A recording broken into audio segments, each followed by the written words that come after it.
Kayak lagi ngapain? Lagi bikin salib buat nyalip si Edis supaya dia jadi Tuhannya Otan. Itu tidak berbohong, tapi itu mengeluarkan setan dari hidung kita. Itu bukan najis. Najis. Itu bukan bohong, najis. Terus Anda bilang katanya fitnah. Itu kita itu tahu Anda. Setiap mengapain air wudhu kita harus bersih. Sedangkan Anda Sebentar. dengar. Tenangkan diri dulu, tenangkan.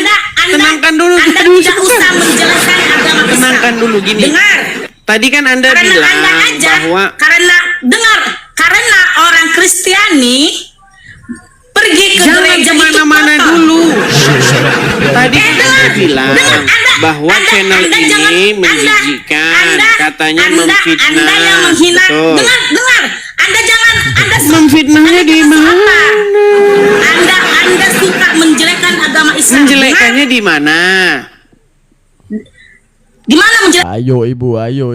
Aduh, ibu naik nggak ada amunisi kayak gini kan? Dijadiin bal-balan kan ibu ya kan? Nah, makanya harus ada amunisi bu. Karena musuh Anda. Tadi kan Anda menuduh saya menjelekkan agama Islam. Iya. Lalu saya tantang Anda di mana saya menjelekkannya. Terus Anda bilang, kata Anda di hidung orang Islam ada setan. Kan memang betul. Itu bukan setan, bukan ada setan di hidung, bukan ada setan di Baik. hidung manusia Islam, Saya bukan. tunjukkan hadisnya ya. Mengeluarkan kotoran hadisnya dari mana hidung, di bawah? bukan setan. Saya tunjukkan. Tunjukin, Baik, Apa saya yang tunjukkan tunjukkan? hadisnya. tunjukin dis. Saya tunjukkan hadisnya bahwa setan itu tidur di lubang hidungnya orang Islam, termasuk di lubang Kenapa hidungmu. dis? Bentar Saya lagi tunjukkan. aku juga mau nunjukin sesuatu dis. Nih, saya suruh nanti Anda membaca, tapi jangan lagi Anda bilang bahwa saya menjelekkan agama Islam. Saya putar kamera saya. Dengar, Anda nggak usah membuka hadis-hadis, Anda nggak usah buka begitu. Anda tidak percaya lagi dengan setan hadis? Tidur, Anda tidak percaya dengan manusia hadis ini? kafir. Dengar dulu manusia kafir. Loh. Dengar dulu. Ini Muhammad yang bilang gimana? Anda nggak usah menjelekkan muslim kafir. Dengarin dulu. Nih, saya dengar. bacakan ya, saya Dengar bacakan nih. kafir. Ini bahkan judulnya, Dengar. bahkan ini sudah judulnya, setan bermalam di rongga hidung. Apa yang harus kita lakukan? Nih, perhatikan. Nih ya, dari Abu Hurairah bahwa Rasulullah bersabda, jika seorang di antara kalian bangun dari tidurnya, hendaknya sekarang dia shock kan? beristinsar. Makanya jangan naik, Bu. Maksudnya memasukkan Sekarang nggak ada air ibu, Bu. ke hidungnya untuk kemudian dikeluarkan kembali sebanyak 3 kali. Karena setan tidur di lubang Nah, shock ibu hidungnya. kan? Makanya saya bilang di lubang hidungmu ada Karena setan. setan itu Lu kafir, gimana? dengar dulu. Dengar dulu kafir. Nggak usah Anda menjelekkan umat Islam di sini. Jangan menjelek? setan Di mana saya menjelek? di hidung manusia. Itu tidak Itu di menjelekkan. hidung. Itu adalah fakta umat manusia itu. bahwa di hidung kalian memang setan tidur di situ. Itu bukan fakta. Oke. Oke, kita buka ayat pembandingnya ya. Ayat pembandingnya di Ayub 23 ya. Apa Ayub 27 ya? 27:3. Ayub 27 ayat 3 itu ayat pembandingnya. Terus kita buka hadisnya dulu ya. Hadis setan bersemayam di lubang hidung. Kita buka dulu ya. Mana dia? Hadisnya? Nih. Nah. Nggak, kita jawab ini dulu. Baru nanti kita tampol bolak-balik. Nah, hadisnya bagaimana cara menjawabnya? Makanya udah dibilangin yang Islam kalau awam jangan naik. Itu enak banget jawabnya. Kalau kita udah ngerti balaghah itu apa? Sastra Arab ataupun paling kurang sastra Indonesia lah. Oke? Ada yang namanya sastra Indonesia, itu ada namanya kalimat yang bersifat hiperbola ya. Hiperbola. Artinya apa? Melebih-lebihkan kalimat ke seakan-akanan bahwa hal itu harus dikerjakan. Misalnya, kamu kerjain deh yang ini. Kalau enggak kamu kerjain, misalnya kayak kita bilang gini, Dek, cinta abang itu adik seluas samudra. Anjay, emang cinta kita itu isinya laut kan? Bukan. Itu namanya kalimat yang sifatnya hiperbola dalam bahasa Indonesia ya. Nah, Rasulullah juga mengisyaratkan kata-kata setan itu untuk hiperbola dalam bahasa Arab, namanya sighat mubalaghah. Nah, nggak percaya nih langsung kita buka ya. Bener nggak namanya sighat mubalaghah? Nih nanti dibilang Bang Teman bohong. Hiperbola dalam bahasa Arab. Nih kan, kita dengerin aja. Hiperbola dalam bahasa Arab disebut mubalaghah. Gaya bahasa ini digunakan untuk melebih-lebihkan sesuatu, baik dari segi sifat, jumlah, atau ukuran, dengan tujuan untuk memberikan kesan yang lebih kuat atau dramatis. Nah gitu ya. Ini kapan diajarin teman-teman? Ini diajarin kepada kita mulai kelas 2 SMP oleh guru kita kan. Nah anehnya mereka begitu kemudian beragama, mereka lupa dengan ilmu yang diajarin oleh guru semenjak kelas 2 SMP. Berarti tujuan mereka beragama maksudnya buat apa? Biar jadi bodoh maksudnya. Nah sekarang jawabannya gini. Dalam sighat mubalaghah ada satu teori ya. Teori dalam sighat mubalaghah di mana itu sastra Arab yang digunakan oleh Kristen Arab, kalau ada Hindu-Hindu Arab ya, ataupun berbagai kalangan bahasa Arab menggunakan itu, bukan mesti Al-Qur'an. Tapi seluruh bahasa Arab menggunakan sistemasi mubalaghah yang seperti itu. Apa misalnya? Misalnya saya bilang, aku tadi bermain bola bersama kambing. Nah itu namanya isti'arah lafdi. Apa itu isti'arah lafdi? Memakaikan sesuatu kata yang lain untuk memaksudkan sesuatu yang lain. Bagaimana misalnya? Aku tadi bermain bola bersama kambing. Dia bodoh banget mainnya. Kata-kata kambing itu kita gunakan untuk menggantikan orang yang bau ataupun gak mandi. Kita pakaikan lafal kambing. Kalau pengaplikasian dalam Al-Quran itu kayak yadullah fawqa aidihim, dipakaikan kata tangan untuk menggantikan kata kuasa. Ataupun kita bilang ra'aitu asadan fil hamam.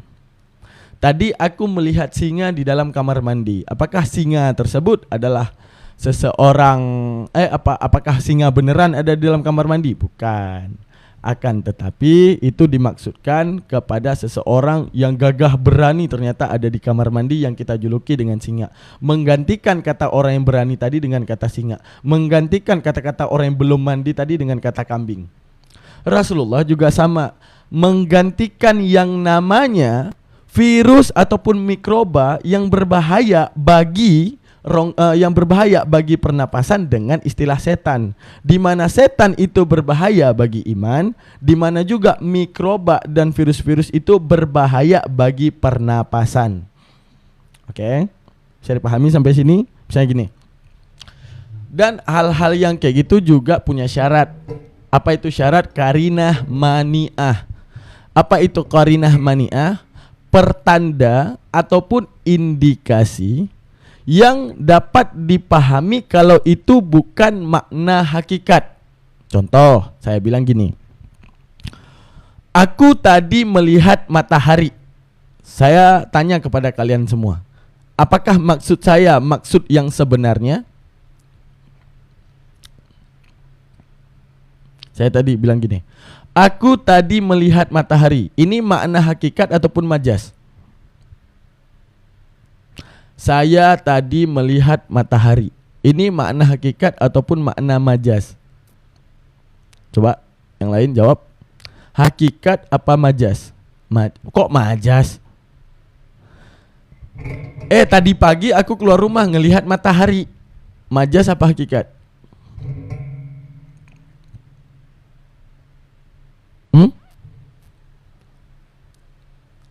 Nah, nggak mustahil, benar. Oke, itu hakikat. Kenapa? Ya bisa jadi. Tadi pagi saya keluar ngelihat matahari, kan gitu. Nah, kalau saya bilang gini, aku tadi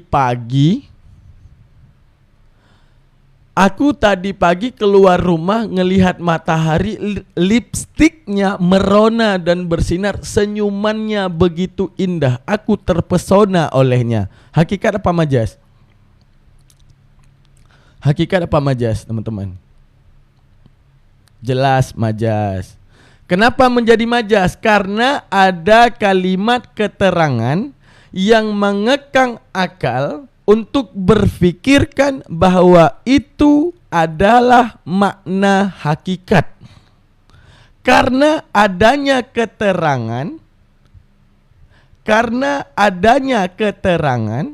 yang keterangan tersebut mengekang kepada makna hakikat, sehingga keluarlah makna majaz.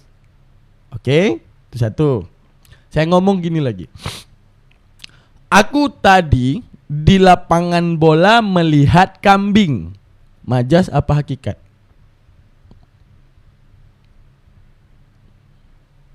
Majaz apa hakikat? Hakikat. Bagus. Terus aku bilang, aku tadi melihat kambing di lapangan bola dan aku bermain bola dengannya. Dia bodoh kali mainnya, kami kalah. Hakikat apa majaz? Hakikat apa majaz? Majaz. Kenapa menjadi majaz? Karena kambing tidak bisa main bola. Kita sematkan kepada sesuatu yang bisa main bola, dan kita bilang kita kalah. Jadi kata-kata keterangan tadi membawaki otak kita ke arah makna majaz. Sekarang gini, oke, udah paham ya? Itu isti'arah, menggantikan satu kata untuk memaksudkan kata yang lain. Saya bilang, Rasulullah bilang. Apa kata Rasulullah? Rasulullah gini bilang. Nah, iza istaiqadha ahadukum min manamihi fatawadda'a falyastansir thalathan fa inna syaitana yabitu alal khaysyumihi. Jika salah seorang di antara kalian bangun dari tidurnya, maka hendaklah berwudu, lalu beristinsyar, mengeluarkan air dari hidung sebanyak 3 kali, karena setan bermalam di batang hidungnya. Oke. Sekarang coba lihat hidung kalian. Ada nggak setannya? Ada nggak? Yang ada bulu hidung. Ada nggak setannya? Nggak ada kan? Berarti kalimat tersebut maksudnya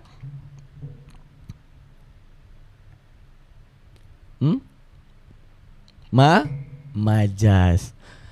Artinya Rasulullah ingin memunculkan setan itu buruk apa baik?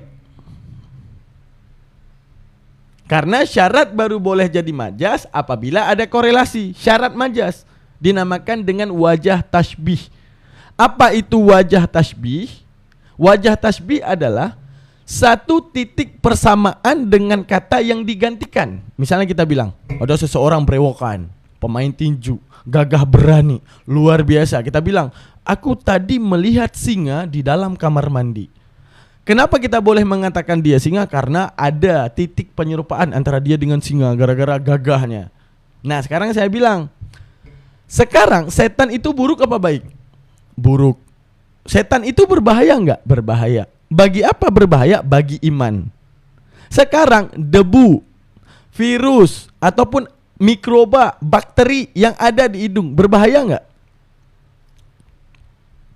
Berbahaya enggak? Berbahaya enggak? Berbahaya. Nah, jadi maksud Rasulullah bagaikan setan, seolah-olah setan, ya, seolah-olah setan itu berbahaya bagi imanmu, begitu juga bakteri yang ada di dalam hidungmu berbahaya bagi pernapasanmu. Kenapa? Nih buktinya. Kenapa ini? Berarti udah paham ya kalimat yang disebut dengan hiperbola di situ ya. Nah, lihat nih kalau otak-oten. Tuh, baru tahu kalau debu setan, lihat tuh. Udah kita bilang tadi majas, dia nggak ngerti majas. Lihat, bayangin. Kalau kita bilang gini, aku tadi melihat matahari pakai lipstik, wah cantik banget, senyumannya indah. Baru tahu ya, ada matahari bisa pakai lipstik. Itu kalau oten. Itu kalau oten, dia nggak ngerti itu. Begitu dia begitu dia beragama, dia lupa ilmu-ilmu yang ada diajarin kelas 2 SMP. Majas itu dia nggak tahu, dia majas hiperbola, personifikasi, nggak tahu kan gitu. Itulah pentingnya kalian beragama Kristen, untuk jadi bodoh gitu kan. Nah sekarang kita lanjutin. Oke, secara penelitian istinsyak, nah ini buat kalian semua ya. Istinsyak itu kan dalam bab wudu. Istinsyak itu caranya bukan ngolesin air ya teman-teman ya, bukan ngolesin air gini, bukan, tapi ambil air disedot ya. Ingat, 1 minggu pertama otak kalian pedis, memang pedis, kayak orang tenggelam, udah pedis. Tapi setelah itu otak kalian fresh dan tidak akan pedis lagi. Saya sampai sekarang masih melakukan istinsyak kalau wudu, nggak pedis. Karena apa? Itu memang untuk membersihkan rongga hidung. Nah, mana penelitiannya? Oke, gini. Nah, istinsyak udah nampak belum? Nah, ini istinsyak ya. Nah, istinsyak berarti menghirup air dengan lubang hidung melalui rongga hidung sampai ke tenggorokan bagian hidung nasofaring. Fungsinya untuk mensucikan selaput lendir hidung yang tercemar oleh udara kotor dan juga kuman. Selama ini kita ketahui selaput dan lendir hidung merupakan basis pertahanan pernapasan. Dengan istinsyak, mudah-mudahan kuman infeksi saluran pernapasan akut ISPA dapat dicegah. Penelitian ilmu modern yang dilakukan oleh tim kedokteran Universitas Alexandria membuktikan bahwa kebanyakan orang yang berwudu secara kontinu, maka hidung mereka bersih dan bebas dari debu, bakteri, dan mikroba. Nah, ini bakteri dan mikroba ini diistilahkan. Bukan bakteri dan mikroba adalah setan, tapi diistilahkan layaknya setan yang membahayakan iman, layaknya bakteri yang membahayakan kesehatan. Makanya Rasulullah bilang, para sahabat enggak protes, enggak ada yang jadi oten sahabat. Jadi sahabat, itu di hidungmu, misalnya gini, bersihkanlah hidungmu pas kamu bangun tidur, pas kamu berwudu, karena setan tidurnya di situ. Enggak ada. Serius Rasulullah, setan tidur di situ? Enggak ada. Mereka udah tahu, oh ini kalimat yang sifatnya istilah. Karena tidak mungkin ada yang namanya setan tidur di hidung. Oke? Nah, nggak ada setan yang tidur di hidung. Tapi dikatakan apa?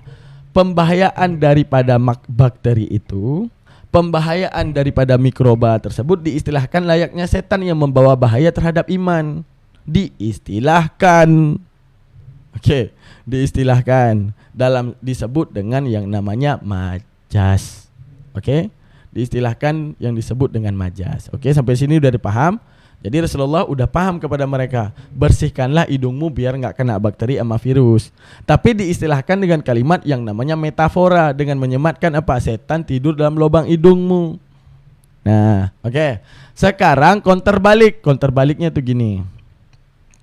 Berarti di dalam hidung kita, ini aku tanya kepada kalian, yang ada di hidung apa secara hakikat? Bakteri, mikroba, dan virus. Ini yang ada di hidung ya. Bakteri, benar nggak ada bakteri di hidung ya? Benar, orang tiap harinya polusi udara. Oke, berarti yang ada di bulu hidung apa? Bakteri, mikroba, dan virus. Itu yang ada di bulu hidung. Diistilahkan dengan kata setan, cocok nggak? Cocok nggak? Bakteri, mikroba, dan virus yang membahayakan bagi tubuh diistilahkan dengan kata setan, cocok nggak? Oke. Nah, sekarang aku tanya, bakteri yang ada di hidung serta mikroba disertakan dengan ini, diistilahkan dengan ini, cocok nggak kira-kira? Coba baca.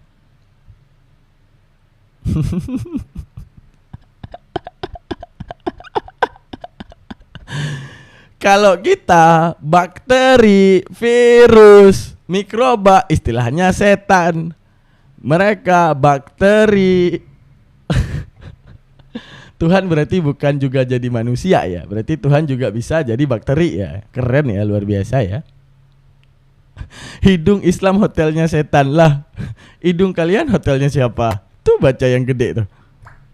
Tuh coba baca yang gede lah. Ayo dong, baca yang gede dong. Bisa yuk. Yuk, bisa yuk. Ayolah, bisa yuk baca yang gede yuk. Apa tuh? Yang ada di hidung apa aja teman-teman? Yang ada di hidung ada bakteri, ada virus, ada mikroba. Rasulullah bilang, mikroba itu harus dihilangkan layaknya setan. Oke? Mikroba tersebut harus dihilangkan layaknya setan. Setan membahayakan iman. Mikroba virus tadi membahayakan kesehatan. Diistilahkan dengan apa? Setan. Nah, kalau Oten diistilahkan dengan coba.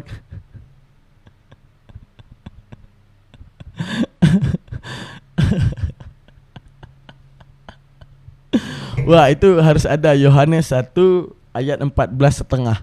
Apa itu Yohanes 1 ayat 14,5? Firman telah menjadi bakteri gitu ya.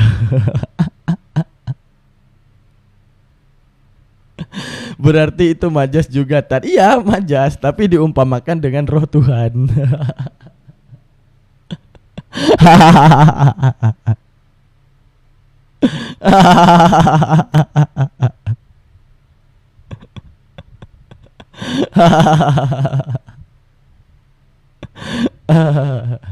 Misalnya tiba-tiba ya kan sambilan olahraga ya kan. Olahraga.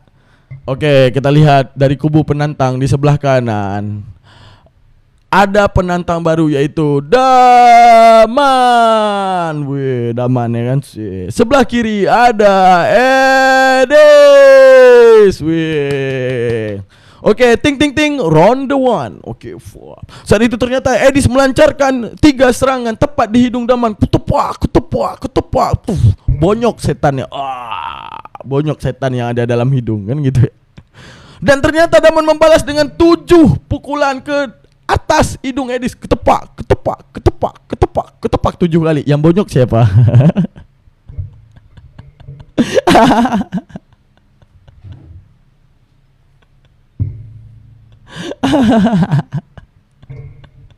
Edis melancarkan 3 pukulan kena hidung Daman, yang bonyok setan. Daman melancarkan 7 pukulan ke hidung Edis, yang bonyok siapa? Yang bonyok siapa?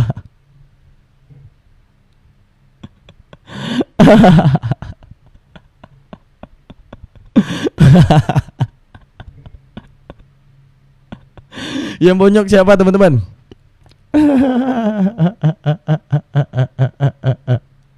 Oke.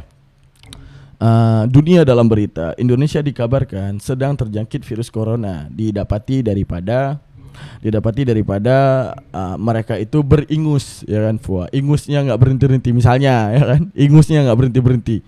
Ya, orang Islam 70 orang Islam yang terjangkit virus flu yang tak berhenti-berhenti, setannya pada belepotan sama ingus. Oke, kita yang belepotan setan.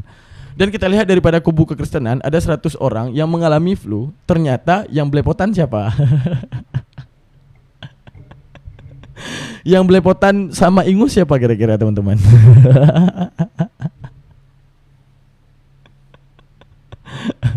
Begitu orang Islam mencuci hidung, yang ngap ataupun kelelep air, setannya di dalam kena air. Nah, kalau Oten bersihin hidung lagi berenang, yang kelelep siapa? Tuhannya keselak sama air tuh. Gitu ya. Gitu caranya teman-teman. Ya. Jadi kita pentingnya menuntut ilmu. Kita itu harus punya benteng dulu baru naik berdebat ya. Nah, tanya aja ke Edis. Dis, main tinju yuk. Kalau aku tinju kamu yang bonyok Tuhan. Kalau kamu tinju aku yang bonyok setan. Oke, gitu ya teman-teman ya. Itulah yang dinamakan dengan metafora tadi ya, ataupun dalam bahasa Arab namanya isti'arah. Dalam bab apa dinamakan dengan syirat mubalaghah. Istilah apa? Istilah isti'arah. Isti'arah itu apa? Isti'arah itu meminjamkan lafal di balik persamaan. Misalnya, saya ngomong, Persamakan apapun bisa kita samakan. Daman bagaikan lampu bagi orang Islam. Apa itu lampu? Penerang. Jadi nggak mesti lu harus nengok KBBI, nggak usah. Perumpamaan siapapun bisa mengumpamakan. Misalnya gini, Edis itu omongannya tuh sampah semua. Kenapa? Itu wujud persamaan. Persamaan apa? Antara sampah yang tidak berguna, berarti apa yang dia keluarkan juga tidak berguna. Gitu. Jadi menunjukkan apa? Menunjukkan apa? Bahwa tapi sebenarnya saya bangga loh sama Edis. Iya serius. Tapi ini yang Kristen-Kristen, ini ya pernyataan saya. Saya yang Muslim aja bangga sama Edis. Kenapa? Cuma Edis loh yang bisa kayak gini. Gini, di antara semua orang apologet, ya apologet Kristen, saya cuma bangga sama Edis. Karena dia berhasil menunjukkan bahwa Yesus bukan Tuhan. Iya. Jadi di antara semua apologet nggak ada yang berani kayak gini kecuali Edis. Ya kalau Edis berani gitu. Tuh. Harus mengatakan singkat ya atau tidak? Saya jawab tidak. Kamu tidak percaya kalau Yesus Tuhan? Tidak. Tidak percaya? Iya. Oh.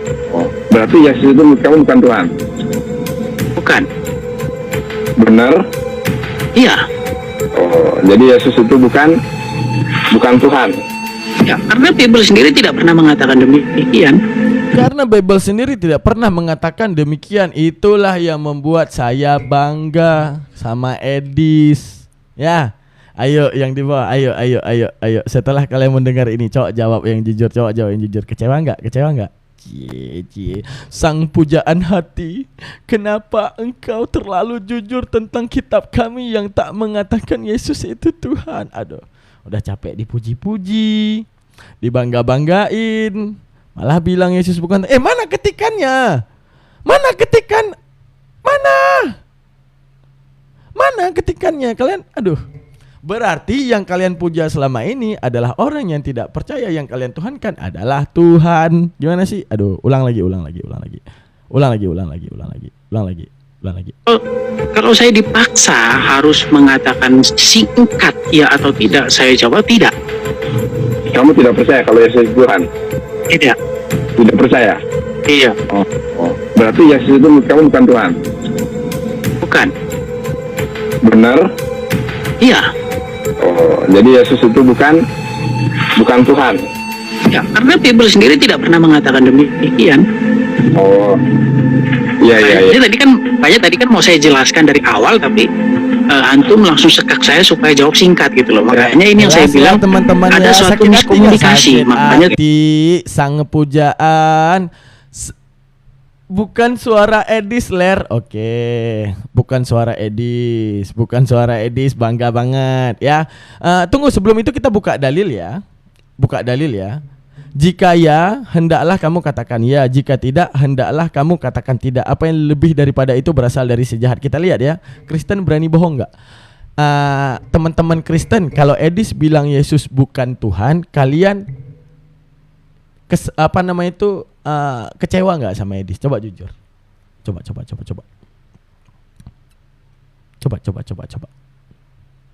Kalau terbukti Edis bilang Yesus bukan Tuhan, kalian kecewa nggak? Coba ketik. Kecewa nggak kalian? Kecewa nggak? Kata Yesus kalau iya bilang iya, kalau tidak bilang tidak. Selebihnya dari setan katanya. Nah, kecewa nggak kira-kira? Mana? Kok nggak ngetik lagi? Mana? Dia ngerti majas nggak sih ini orang? Debu tidak masuk ke nominasi majas tadi. Ya udah ya, suka-suka kau lah. Kakak belajar majas di mana? Mana ini umat Edis? Mana? Kok nggak ada chattingan satu pun? Kok nggak ada typingan satu pun? Ya, kalau Edis bilang Yesus bukan Tuhan, kalian kecewa nggak? Kata Yesus tadi apa? Jika iya katakan ya, jika tidak katakan tidak. Jangan demi Edis kalian mengabaikan perintah Yesus. Ngecek majas bukan di kamus, uy. Oke, tadi bukan Edis kata dia. Oke. Dia nggak ngerti majas ini orang. Oke, tadi bukan Edis ya. Oke, kita gedein biar jadi Edis. Kalau saya dipaksa, kalau saya dipaksa harus mengatakan singkat ya atau tidak, saya jawab tidak. Kamu tidak percaya kalau Yesus Tuhan? Tidak. Tidak percaya. Iya. Berarti Yesus itu menurut kamu bukan Tuhan. Bukan. Benar? Iya. Jadi Yesus itu bukan Tuhan. Ya, karena Bible sendiri tidak pernah mengatakan demikian. Bukan Edis, mau bela apa lagi no? Hah? Mau bela apa lagi no? Lihat nih. Beda kelas bro, dirimu dengan Edis sudah jam terbangnya. Oh yes, memang orang jam terbang tinggi yang bisa bilang Yesus bukan Tuhan. Berarti Yesus bukan Tuhan sekarang ya, karena kalian bela Edis ya. Cie, ngebela orang yang bilang Yesus bukan Tuhan. Cie, sang pujaan hati bilang Yesus bukan Tuhan. Kecewa nggak teman-teman? Kecewa nggak? Kecewa dong. Masa nggak kecewa? Kecewa lah. Masa nggak kecewa?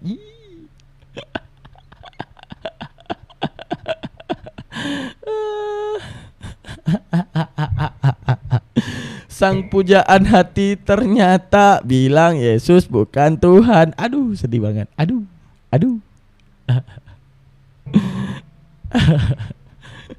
Sang pujaan hati bilang Yesus bukan Tuhan. Sekali lagi siap tuh, kita lanjut ngaji teman-teman ya. Udah, hiburan dia tetap nggak lama-lama, bentar aja hiburan ya. Hiburan biar Oten tahu fakta bahwa sang pujaan hati ternyata selama ini berkhianat. Kalau saya dipaksa harus mengatakan singkat ya atau tidak, saya jawab tidak. Kamu tidak percaya kalau Yesus Tuhan? Tidak. Tidak percaya? Iya. Berarti Yesus itu menurut kamu bukan Tuhan? Bukan. Benar? Iya. Jadi Yesus itu bukan Tuhan. Ya, karena Bible sendiri tidak pernah mengatakan demikian. Bible sendiri tidak pernah mengatakan demikian. Iya. Jadi tadi kan mau saya jelaskan dari awal, tapi antum langsung sekak saya supaya jawab singkat gitu loh. Makanya ini yang saya bilang ada suatu miskomunikasi, makanya terjadi debat kusir gitu. Makanya yang mau saya jelaskan dulu miskomunikasinya itu di mana gitu. Jadi Yesus itu menurut kamu bukan Tuhan, bukan pencipta, ya bukan Rabbul Alamin. Jelas ya. Ayo dong, mana Oten? Tidak usah Mana? Itu permainan AI anjay, permainan AI anjay. Permainan AI, bela terus. Coba nih, lihat nih ya, keimanan orang muslim ya. Orang muslim. Andaikan ada orang yang mengatakan Allah bukan Tuhan tapi dia mengaku Islam, kalian marah nggak? Kalian bela nggak orang tersebut? Kalian bela nggak? Itu suara si Zuma.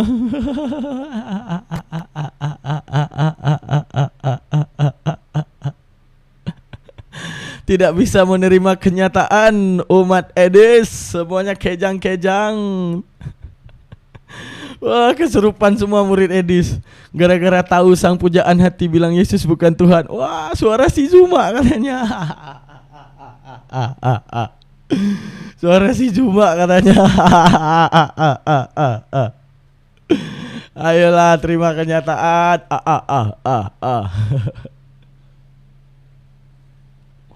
Mereka nggak bisa nerima kenyataan, guys. Coba sekali lagi kita gedein mukanya segede-gedenya ya. AI katanya guys, AI. Oke, bentar. Mana ini? TikTok studio saya nih. Oke ya. Islam ahli editing anjay.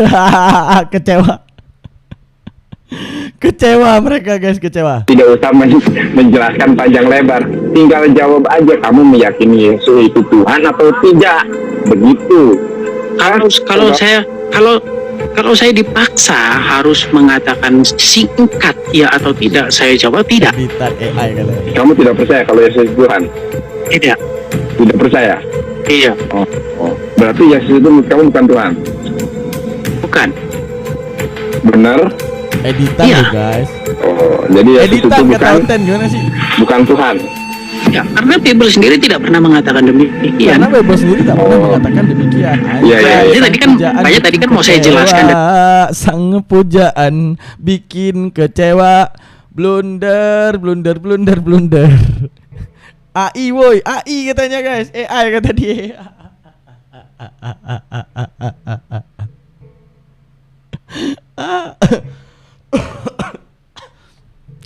Kita nggak tahu ya. Pokoknya tadi mereka demi membela Sang Edis Kristus ya, mereka melupakan ini. Udah capek-capek kitab Matius 5 ngomong jika ya hendaklah kamu katakan ya, jika tidak hendaklah kamu katakan tidak. Apa yang lebih daripada itu berasal dari si jahat. Masih juga tetap dibela. Berarti udah nggak guna Bible itu. Sekarang yang guna tuh Edis Kristus. Tunggu, ada yang komen gini teman-teman. Ada yang komen gini. Nih, Edis TV keren, memang keren. Keren Edis, bilang Yesus bukan Tuhan, emang keren. Edis TV luar biasa, memang sangat luar biasa. Cuma dia yang bilang Yesus bukan Tuhan, keren, mantap, luar biasa Edis, luar biasa.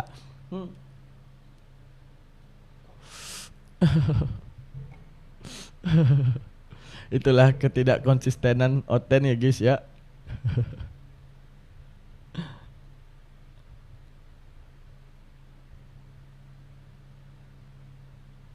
Mana nih suara interaksi kok nggak ada.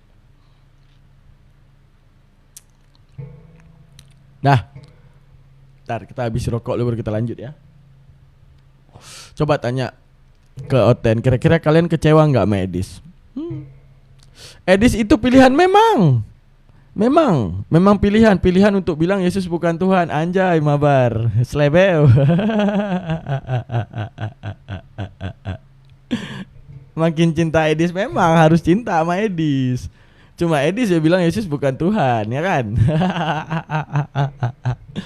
Coba nih ya, ini orang Muslim ya, orang Muslim yang ada di sini. Andaikan saya bilang Nabi Muhammad bukan Rasul, ada nggak yang mau mensupport saya? Ada nggak yang mau membela saya? Coba orang Muslim.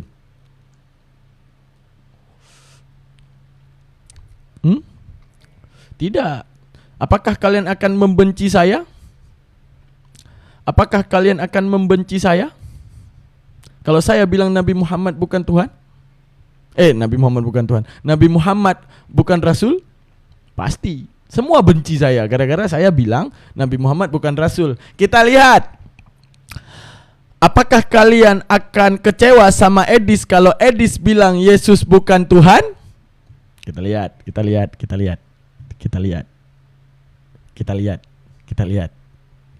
Nggak ngetik lagi. Tuh sih, lihat nih. Walaupun dibilang bahwa Yesus bukan Tuhan, Edis go internasional, anjay mabar. Itulah Kristen, imannya nggak jelas. Kenapa imannya nggak jelas? Ya udah. Orang yang memfitnah Tuhannya sendiri dibela no. Kalau aku berbicara Nabi Muhammad bukan Tuhan, aku dimarahi seluruh muslim gitu.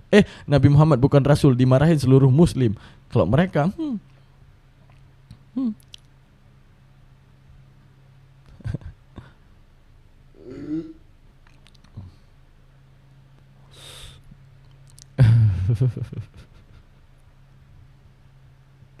Mana lagi? Itu bukan Edis, anjir, masih tidak menerima kenyataan, anjay. Mereka tidak menerima kenyataan kalau itu adalah Sang Edis Kristus, guys.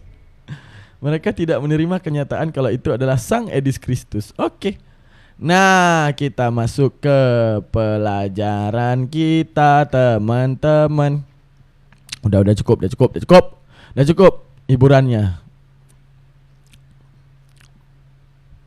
Nah, kita masuk ke rukun yang kedua ya. Udah cukup hiburannya bentar aja dia. Nggak boleh hiburan lama-lama. Nah, santai dulu, baru kita ngaji. Iya, Oten tuh paling taat sama Edis. Walaupun bertentangan dengan Bible, mereka tetap dukung ya kan. Itulah Oten. Nyatanya Israel yang maki-maki Tuhan mereka dukung. Itulah mereka nggak jelas imannya. Edis yang bilang Yesus bukan Tuhan didukung. Israel yang nyata-nyatanya bilang Tuhan mereka itu anak haram, mereka dukung gitu. Edis itu luar biasa, emang luar biasa. Orang dia bilang Yesus bukan Tuhan. Sangat luar biasa.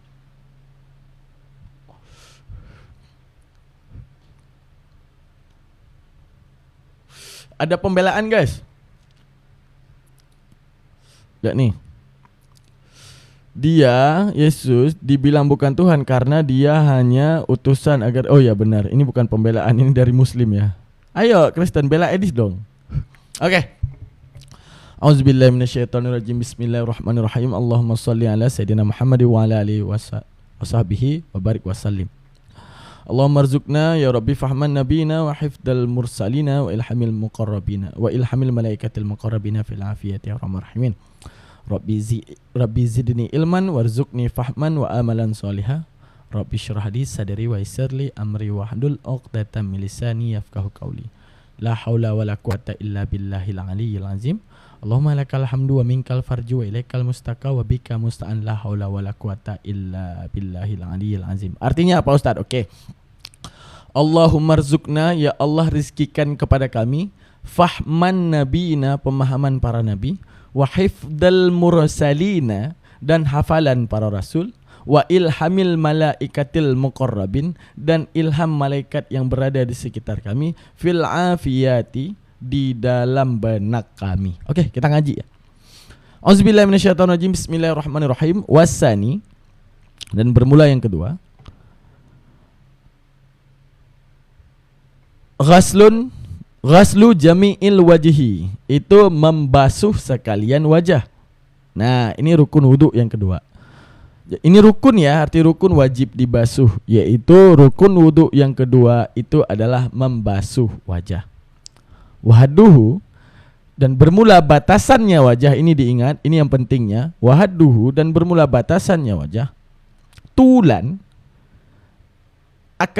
nisbah panjang, arti nisbah panjang apa? Ukuran panjangnya, panjang, ma baina manabiti sya'ri, sesuatu di antara tempat tumbuhnya rambut kepala. Min ma baina manabiti sya'ri ra'si. Oke. Di antara tempat tumbuh rambut kepala ghaliban, pada kebiasaan. Oke.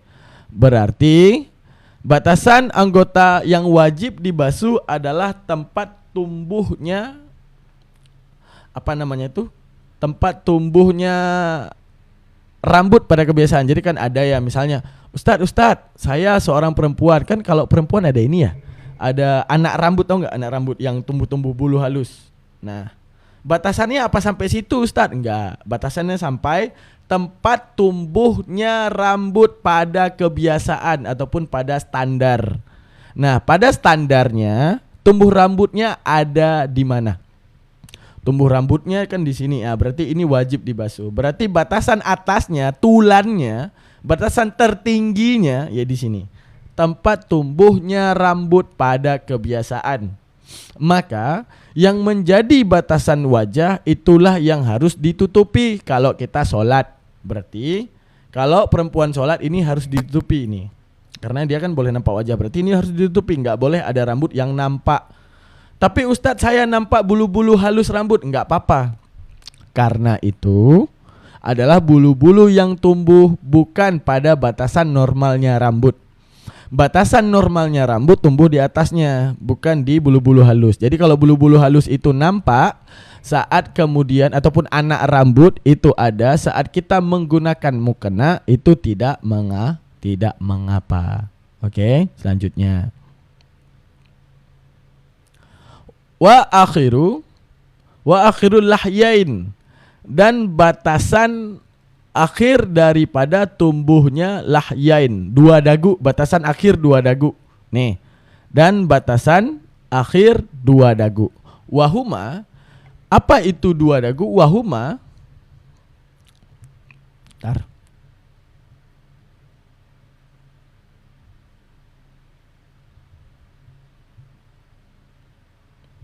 dan bermula keduanya al-admani. Kita belum makan, makanya ini ya guys ya, agak naik lambung nih.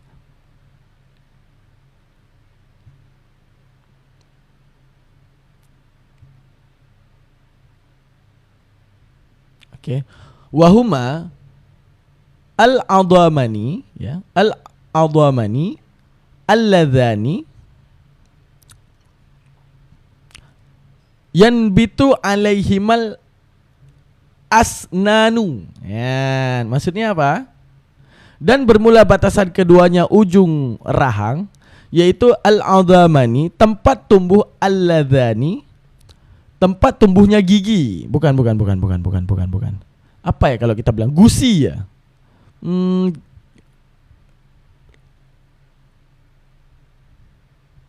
Adhamani, adhmon kan tulang ya. Adhmon itu kan tulang ya teman-teman ya. Nah. Wahwa al-adhamani, dan bermula keduanya itu adalah dua tulang rahang ya, dua tulang rahang yang ditumbuhi di atasnya dua tulang rahang oleh asnanu, gigi. Nah, jadi batasannya ingat, ini banyak orang yang salah pakai mukena, apalagi case-nya itu ibu-ibu pas salat tarawih, bukan ibu-ibu, anak-anak muda ya, anak-anak muda yang kebiasaan tidak belajar ilmu agama sehingga dia nggak tahu batasannya. Tempat normal tumbuh rambut sampai ke ini, tempat tumbuh gigi bawah kan sini ya, berarti sampai sini. Nah, berarti sampai sini ini wajib ditutup kalau aurat, paham? Jadi kalau pakai mukena ini jadi yang boleh nampak kan wajah. Nah, batasan wajah yang mana? Ini tempat tumbuh rambut pada dasarnya, dan ini batasan paling bawahnya, yaitu apa? Tulang tempat tumbuh gigi bawah ujungnya. Yang mana ini ujungnya nih? Berarti kalau pakai mukena ini wajib ditutup karena ini merupakan aurat di bawah ini aurat nih. Jadi ini wajib ditutup. Itu batasannya. Oke? Nah, itu batasannya.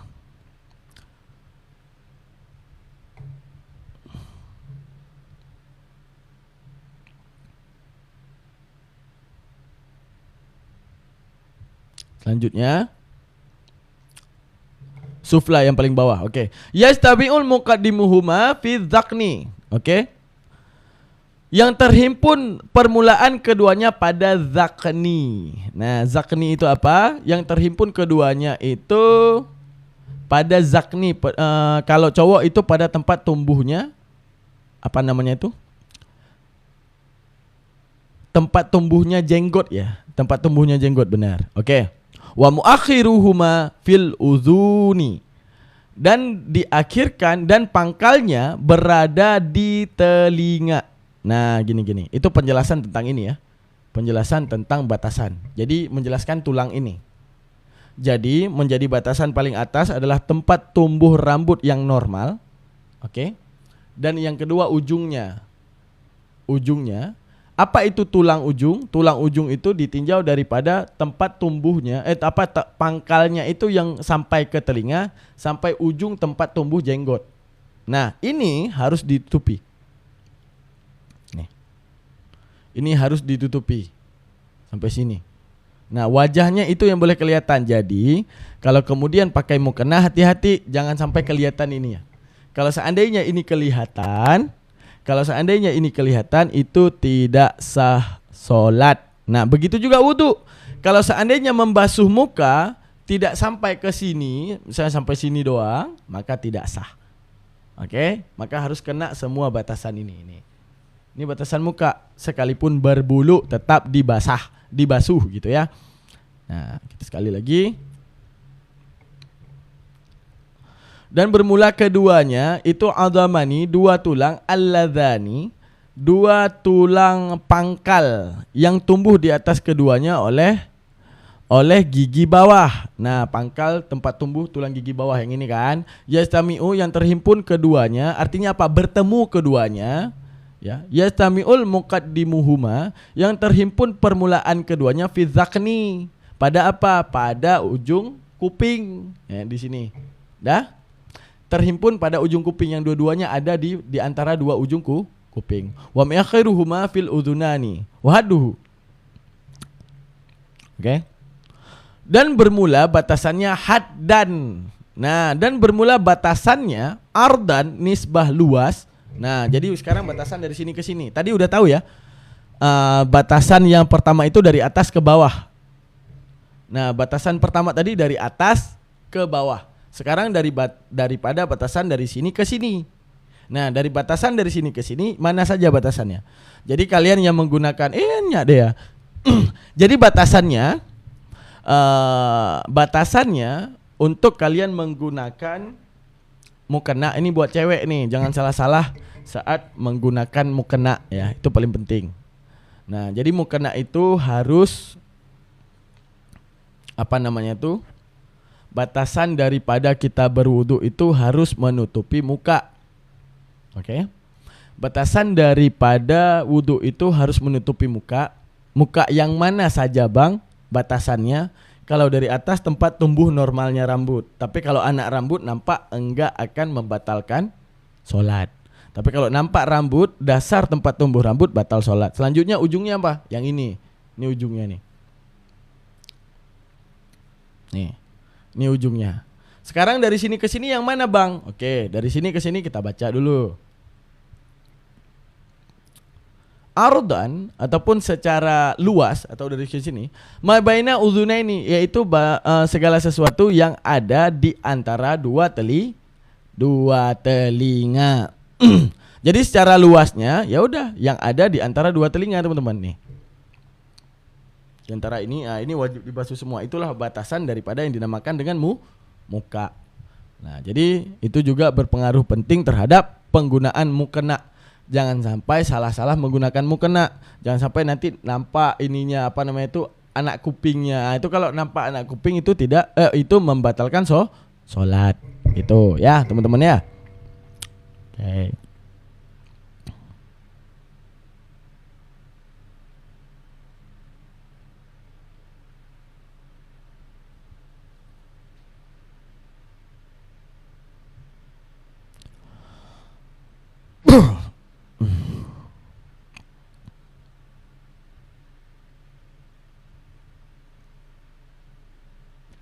Oke. Wa idzan ketika itu, dan ketika itu kana 'alal wajhi, jikalau ini bukan wa idzan, wa idza. Nah, kalau wa idzan kan dia masuk kepada daraf zaman ya. Nah, ini kalau di depannya ada fi'il berarti dia wa idza, masuk kepada isim syarat, huruf syarat. Wa idza kana 'alal wajhi, apabila ada di atas wajah itu sya'ran khafifan, itu rambut yang halus, au kathifan, ataupun rambut yang tebal, wajaba isalul ma'i, niscaya wajib menyampaikan air ilaihi ma'a basyratil lati tahtaha, beserta diusap ya, basyrah digini-giniin, apa kita bilang? Ya. Artinya apa? Digini-giniin agar wajiblah menyampaikan air kepadanya bulu beserta kulit yang ada di bawahnya. Jadi kan diginiin ya. Itu bagi cowok. Nah, kok nggak nampak ya? Nggak nampak guys dari tadi saya baca. Sorry. Ulang. Nih. Wa idza, dan apabila kana 'alal wajhi, adalah di atas wajah tersebut sya'ran khafifan, itu bulu yang halus, au kathifan ataupun tebal, wajaba isalul ma'i, niscaya wajiblah mensampaikan air ilaihi kepadanya bulu tadi ma'al basyrati, beserta kulit allati tahtahu, kulit yang ada di bawahnya tadi. Nah, jadi itu menjadi wajib ya guys ya. Oke. Jadi kalau kita berwudu, andaikan kita punya brewok kayak saya ini kan brewokin. Ini saya brewokan ini. Nah, ini wajibnya kita itu meratakan air kalau dia berada di dalam batasan wajah, sama seperti perempuan yang memiliki bulu, di orang yang banyak bulu lah. Misalnya ini anak rambut, itu wajib juga untuk dibasuh. Kalau ada yang model, pernah lihat nggak? Ada cewek yang modelan memang alisnya itu tebal banget kayak kumis, ada. Nah itu wajib diusap guys, diusap pas basuh, diusap gini, diusap. diusap. Biar airnya itu kena bulunya dan juga kena kulit yang ada di bawah alis. Itu wajib. Hukumnya wajib. Sekalipun itu bulu halus, sekalipun itu bulu yang tebal. Oke guys ya. Jadi wajib untuk dibasuh. Oke, kita lanjut lagi.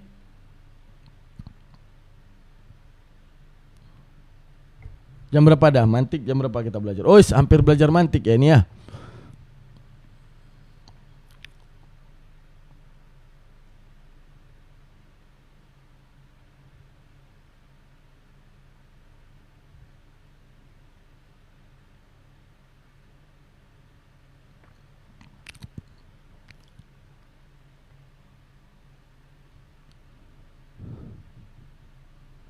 Nah, akan tetapi ada ruksah. Ruksah itu apa Bang Daman? Ada kemaafan hukum bagi orang yang memiliki jenggot tebal. Nah, jenggot yang tebal banget misalnya kayak orang Pakistan ya. Pakistan, Turki kan mereka itu identik memiliki jenggot yang panjang. Nah, ini kepada jenggot yang tipis tadi wajib dibasuh ya. Tapi kalau jenggot yang tebal, wa ammal lihyatu, dan adapun bermula wa ammal lihyatur rijali, dan adapun bermula jenggot pria, wa ammal lihyatur rijali kathifati, adapun bermula jenggot yang tebal, bi'an dengan maksud lam yaral mukhatabu, tidak dapat dilihat oleh si pembicara, basyarataha, akan kulitnya jenggot, min khilaliha, daripada celah-celahnya jenggot. Fayakfi niscaya memadalah membersihkan anggota dahirnya saja. Bi khilafil khafifati, dengan sebalik jenggot yang tipis. Nah, maksudnya bagaimana? Nah, baru kita jelaskan maksudnya. Nah,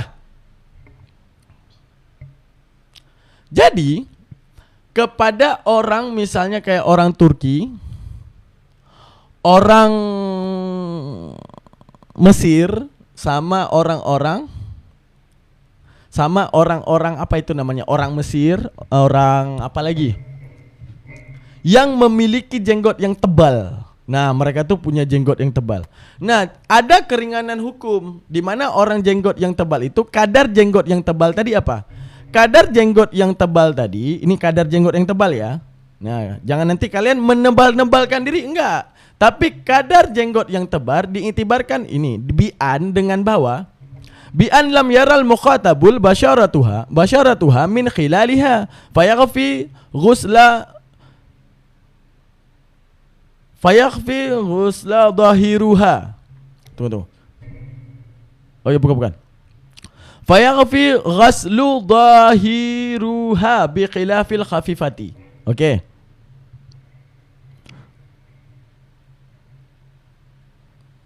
Nah, batasannya itu apa? Dengan bahwa, mana dia?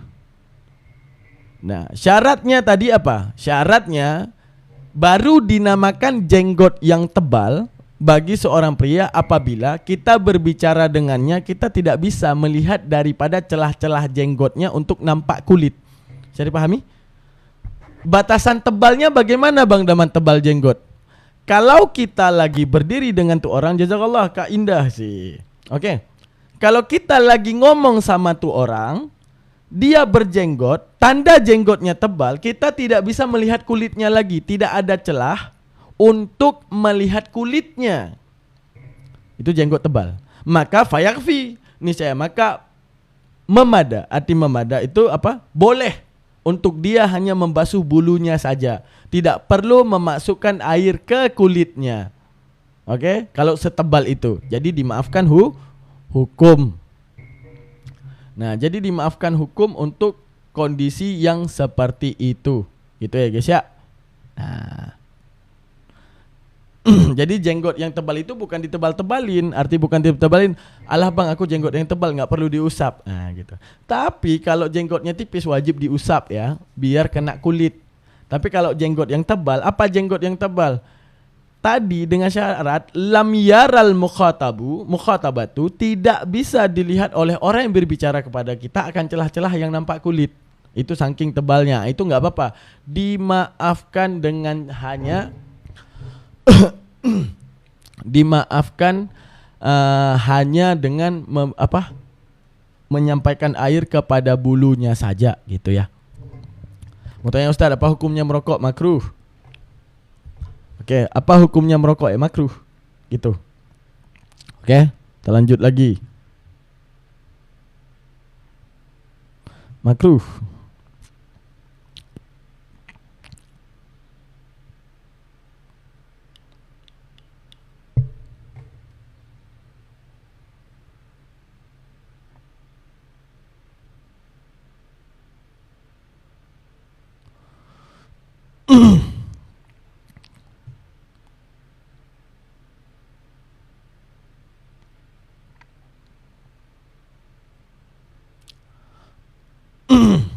Bikhilafil khafifati. Nampak gak? Itu nampak ya. Ustaz, hadis akhir zaman maja semua enggak? Yang mana tuh hadis akhir zaman? Bikhilafil khafifati, dengan sebalik jenggot yang tipis. Wahwa, apa itu? Wahia, apa itu jenggot yang tipis? Mayaral mukhatabu basyaratuha. Yang jenggot yang tipis itu adalah sesuatu yang dapat dilihat oleh si pembicara akan basyarataha, akan kulitnya si. Wahia mayara, itu barang yang dilihat mukhatabu oleh si mukhatab basyarataha, akan kulitnya. Oke. Fayajibu, ingat hukumnya apa? Wajib. Fayajibu, maka wajiblah isalul ma'i, menyampaikan air, li basyaratiha, bagi kulitnya si pemilik jenggot yang tipis. Nah, apa ini?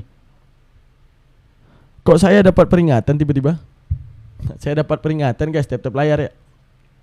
Nah, jenggot yang tipis artinya jenggot apabila orang berdiri di depan kita, jenggot kita itu dari celah-celahnya bisa nampak kulit. Nah, itu dinamakan dengan jenggot yang tipis. Nah, untuk jenggot yang tipis tersebut wajib untuk disela gini. Disela pakai jari-jari pas kita basuh wajah, agar airnya itu bisa kena ke kulit. Hukumnya apa bang? Hukumnya wajib. Ya, tadi hukumnya apa tadi? Wajib. Apa hukumnya tadi? Wajib. Wajib apa? Fayajibu isalul ma'i li basyaratiha. Oke. Wa bi khilafil lihyatil imraati wal khunsa. Dan dengan sebalik jenggotnya perempuan dan khunsa. Nah, khunsa itu apa? Apa kita bilang? Kalian ada yang tahu khunsa enggak? Ustaz tadi ngerokok. Ya, enggak apa-apa. Ada yang tahu khunsa enggak? Khunsa ada yang tahu di sini? Khunsa. Khunsa itu ada dua, ada khunsa muskil, ada khunsa wadih. Nah, khunsa itu adalah, kita lihat di Google ya. Saya tahu, cuma kalau mau saya bilang gini, khunsa itu adalah manusia yang memiliki dua alat kelamin. Ada. Bukan nggak ada. Kalau nggak, ulama nggak akan mengeluarkan hukum seperti ini. Karena ada didapati orang khunsa. Khunsa itu gimana? Ada khunsa muskil, ada khunsa wadih. Nah, khunsa muskil kita lihat dulu ya. Biar kita lihat literasi khunsa. Nah, kita aja yang nggak tahu. Nih, dengarkan. Dalam Islam, khunsa merujuk pada individu yang jenis kelaminnya tidak jelas, baik karena memiliki kedua organ reproduksi atau tidak memiliki keduanya secara jelas. Khunsa ini dapat dibagi menjadi dua jenis, khunsa muskil, jenis kelamin sulit ditentukan, dan khunsa gairu muskil, ya? Bentar, jenis kelamin masih bisa diidentifikasi.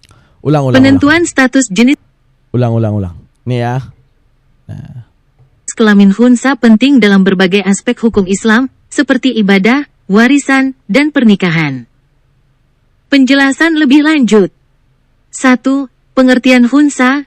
Khunsa adalah istilah dalam Islam untuk individu yang mengalami disorders of sex development, DSD, yaitu kelainan perkembangan seksual yang menyebabkan organ reproduksi tidak jelas. 2. Khunsa muskil.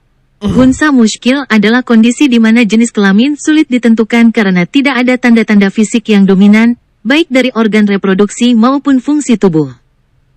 3. Khunsa gairu muskil. Khunsa gairu muskil adalah kondisi di mana jenis kelamin masih bisa diidentifikasi melalui tanda-tanda fisik yang dominan, meskipun memiliki kedua organ reproduksi. 4. Penentuan jenis kelamin. Dalam Islam, penentuan jenis kelamin khunsa dapat dilakukan melalui pendekatan medis, seperti pemeriksaan kromosom dan hormon, dan ijtihad para ahli hukum Islam. Oke. Nah, baru tahu kan? Bukan pelangi. Apaan pelangi? Bukan. Khunsa itu adalah kelainan yang terjadi pada manusia di mana dia memiliki dua alat kelamin. Ya. Bukan. Bedain khunsa sama ngondek. Bedain ya. Khunsa sama ngondek beda. Kalian harus bedain. Khunsa itu yang dijelaskan di dalam kitab fikih. Khunsa itu bagaimana? Kondisi manusia ada namanya khunsa muskil. Khunsa muskil ini dua-duanya aktif. Kalian jangan bayangin kayak gini, alatnya itu misalnya, mohon maaf, ada burungnya dan juga ada lobangnya. Bukan. Bentuknya itu yang pernah saya lihat di kitab ya, di kitab dijelasin, bentuknya dia itu numbuh, paham nggak? Gimana cara kita bilangnya? Kayak pantat ayam tuh nggak? Kayak pantat ayam, dia numbuh suatu saat, tapi nggak gede, dia kecil. Nanti burungnya kecil, pas numbuh kecil. Kadang dia masuk ke dalam. Itu yang saya tahu ya. Oke. Gini teman-teman. Khunsa itu ketentuan hukumnya ya. Di mana dia memiliki dua alat kelamin, alat reproduksi. Kalau khunsa muskil, nah dinamakan dengan khunsa muskil, arti muskil susah. Susah apa? Susah untuk dibedakan. Nah, khunsa muskil itu dinamakan sebagai khunsa yang susah dibedakan karena dia memiliki jangka waktu misalnya. Kadang dia 6 bulan, sifat dan bentuk tubuhnya dan gerakannya bahkan suaranya berubah layaknya wanita. Tapi setelah 6 bulan kemudian dia lelaki tulen gerakannya. Itu bagaimana penentuan ibadahnya? Penentuan ibadahnya saat dia lelaki maka seperti lelaki, saat dia perempuan sholatnya seperti perempuan. Oke, Liamiron bukan. Itu masa khunsa. Itu ngondek namanya. Oke. Terus ada khunsa wadih. Khunsa wadih itu seperti apa? Khunsa wadih itu khunsa yang jelas dia memiliki dua alat kelamin, tapi yang aktif cuma satu. Itu khunsa wadih. Bagaimana hukum terhadap khunsa? Gini. Nah, sesuai yang kita ngaji tadi, mana dia tadi? Nih. Nah, bi khilafil lihayatil imra'ati wal khunsa fayajibul isalul ma'i, maka wajiblah menyampaikan air li mubasyaratiha untuk kulit keduanya walau kasifan, sekalipun tebal. Walau kasfan ya. Sekalipun adalah jenggot itu kasfan tebal. Oh gitu. Oh beda guys. Jadi gini perbedaannya. Oh mantap. Gini. Jenggot cowok ya, jenggot cowok kalau tebal, apa tinjauan tebalnya jenggot? Tinjauan tebalnya jenggot seorang lelaki apabila ada orang berdiri di depannya, dia tidak bisa melihat kepada kulitnya. Itu tinjauannya. Kalau seandainya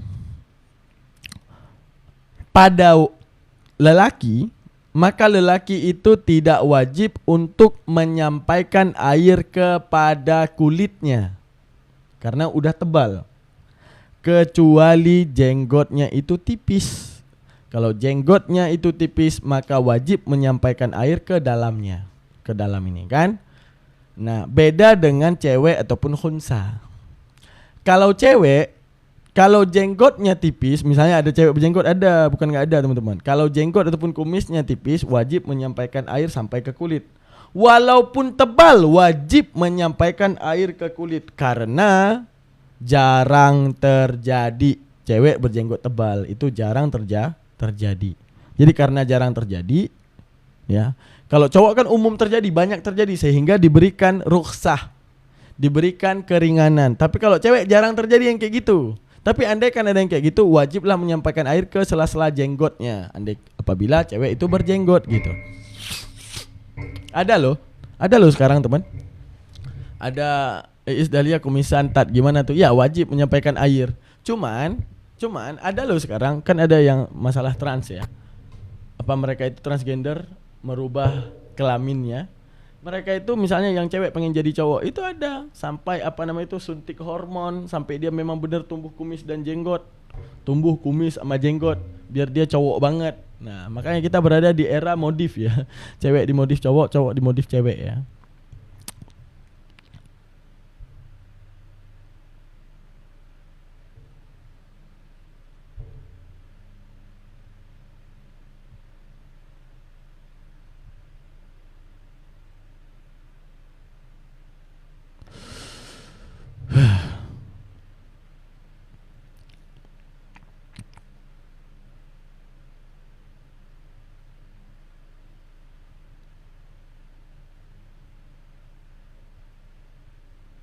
Sampai membasuh seluruh wajah.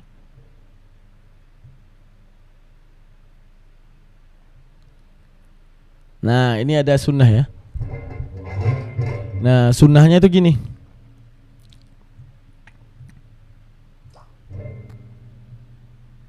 Wala budda ma'al ghaslil wajihi, dan tidak boleh tidak daripada beserta membasuh wajah min ghasli juz'in, dari min ghaslin juz'in, daripada min ghasli juz'i, daripada membasuh sebahagian ya, min ghasli juz'in min ra'si, daripada kepala, wa rukbati, dan leher, wa ma tahta zakni, dan segala sesuatu di bawah dagu. Nah itu sunnahnya. Jadi kalau orang berjenggot itu menjadi sunnah untuk kemudian mereka itu meratakan air ke seluruh jenggotnya. Dia basuh, jenggotnya dibersihin. Kalau ada jenggot di bawah juga dimasukin ke sini ya. Itu sunnah. Oke, itu sunnahnya seperti itu guys. Oke, selesai pengajian kita masalah bab fikih. Kita masuk ke mantik sekarang ya guys ya. Mari kita masuk ke mantik.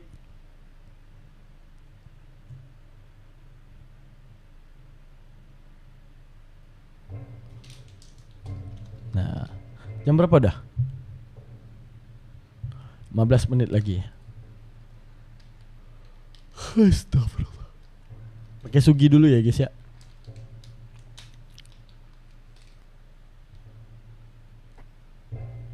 Dan sering bersugi guys. Robnya Muhammad. Udah mandi belum? Dek aku mandi. Rambut aku masih keriting-keritingan. Ayo kita belajar mantik yuk. Ayo. Kemarin udah sampai mana mantik kita guys? Mantik kita udah sampai mana? Udah sampai. Bentar.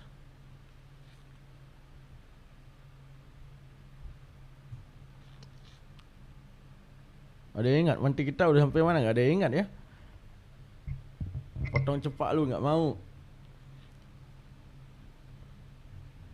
Oke, ini mantik kita udah sampai sini ya. Bentar, kita ngaji dulu. Nah, kita berbicara masalah dilalah lafdiyah. Ada yang masih ingat dilalah apa? Gue lagi gundul. Waduh, Masya Allah. Ada yang masih ingat dilalah apa teman-teman? Apa itu dilalah?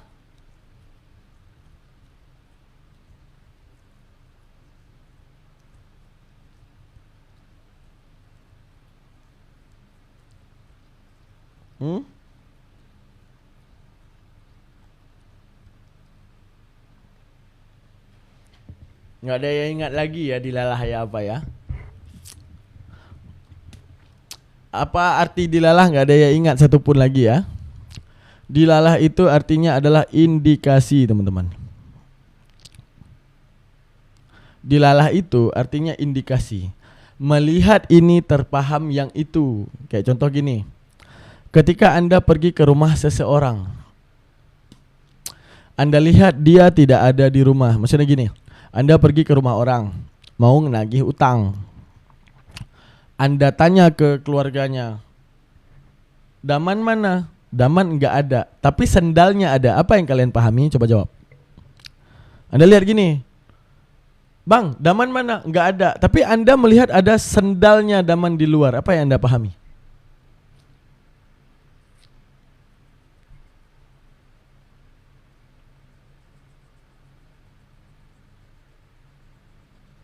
Dia pakai sepatu keluar. Bukan. Indikasinya Daman sembunyi. Oke. Itulah arti indikasi. Jadi dilalah melihat ini terpaham yang itu. Fahamu amrin min amrin akhar. Itu indikasi ataupun artinya dilalah. Sekarang gini. Oke. Saya baca ini. Ini saya baca ini.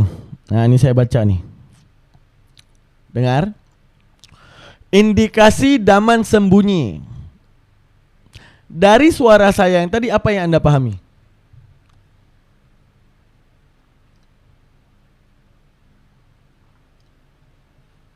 Ini pengujian dilalah nih. Saya baca nih. Indikasi Daman sembunyi itu udah saya sematkan. Berarti Daman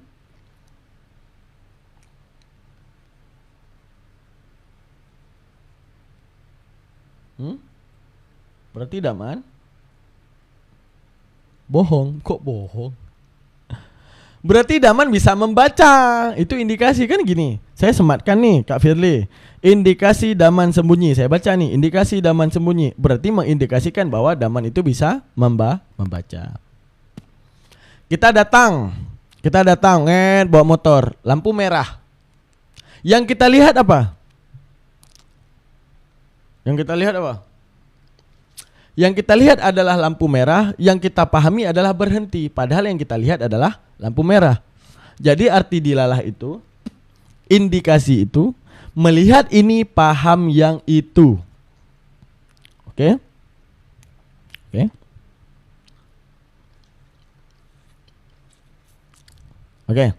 Itu arti daripada dilalah. Udah dipahami dilalah itu indikasi. Oke. Kita merujuk ke kitab Oten.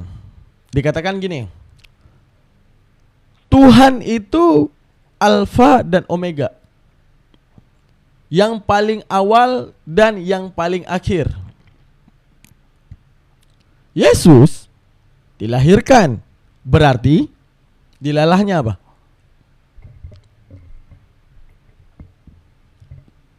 Yang pertama dulu. Nggak usah kita ke Yesus dulu, gini. Tuhan itu harus paling awal, tidak boleh diawali. Dan Tuhan itu harus kekal dan tidak boleh diakhiri. Berarti kita akan menolak Tuhan yang Assalamualaikum saudara. Waalaikumsalam. Berarti kita akan menolak Tuhan yang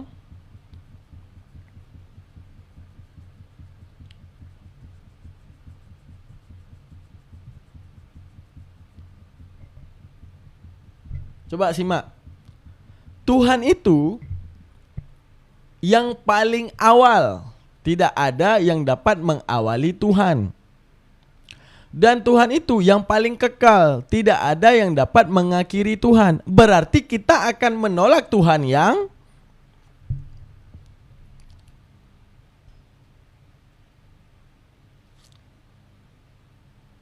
tidak kekal.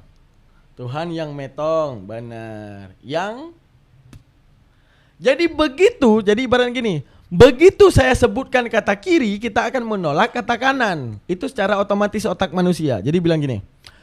Kamu nanti belok ke kiri ya, maka kita akan menolak belok ke kanan. Karena kita udah diafirmasi dengan kata kiri. Begitu kita katakan kata Tuhan itu maha awal, maka apapun narasi manusia bahwa Tuhan itu dilahirkan, maka semuanya akan ditolak. Kenapa? Karena dilahirkan membatalkan arti kata awal. Itu sistem pikirnya, itu indikasi. Jadi kalau dibilang Tuhan itu apa? Maha kuat. Jadi apapun narasi manusia yang melemahkan Tuhan berarti bukan Tuhan. Sama seperti saya bilang, ini langit, ini langit. Maka apapun yang manusia katakan tentang itu bukan langit, kita tolakkan. Itu indikasi namanya. Oke? Nah, sekarang gini. Bagaimana kalian membantah misalnya gini? Tuhan itu apa? Yang maha awal, yang paling awal, yang tidak pernah diawali. Oten bilang, ya tapi kan Tuhan jadi manusia mengambil wujud daging dan dilahirkan. Bagaimana kalian membantahnya?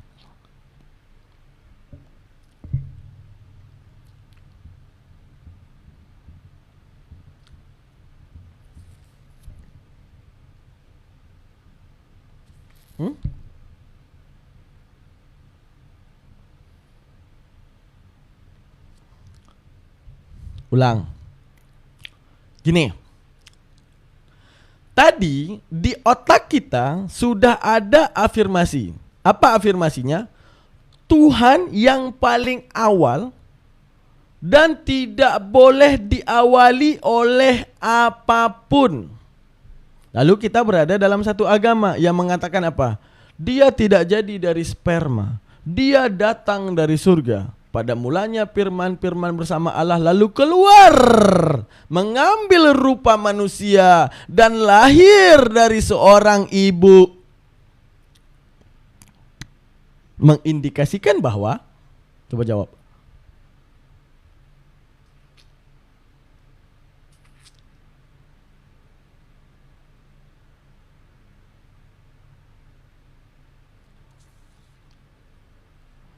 Mengindikasikan bahwa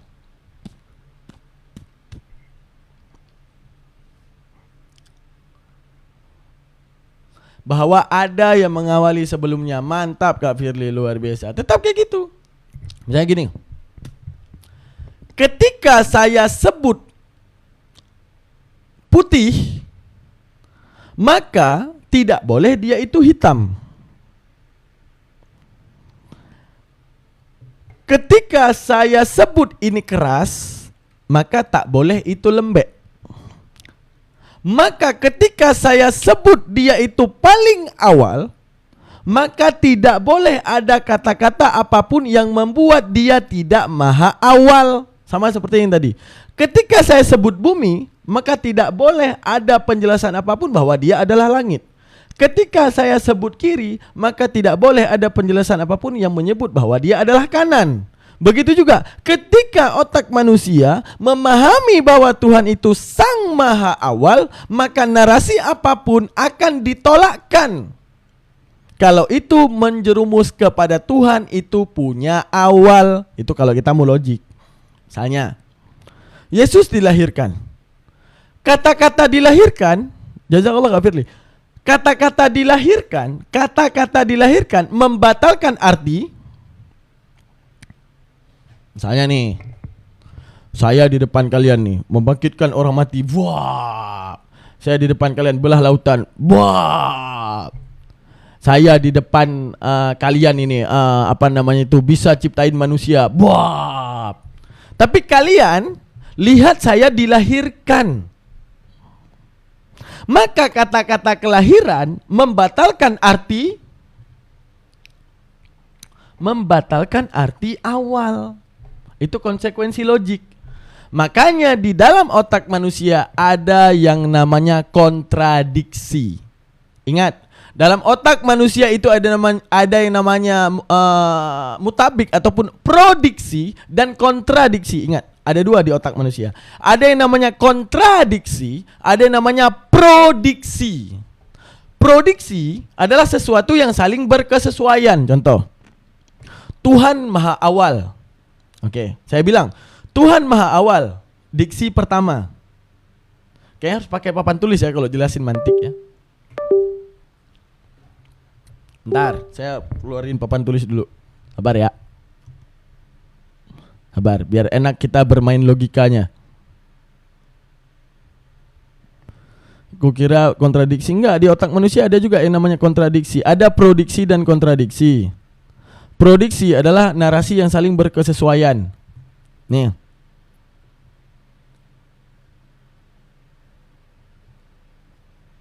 Nampak gak? Nampak kan? Nampak apa kecil nih? Coba lihat.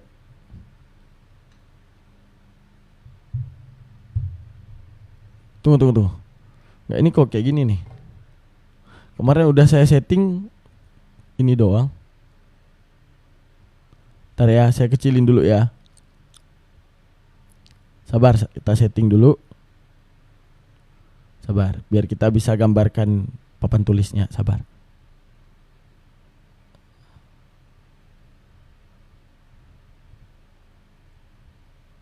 Kacamata udah tebel nih. Kenapa kacamata udah tebel, Kak?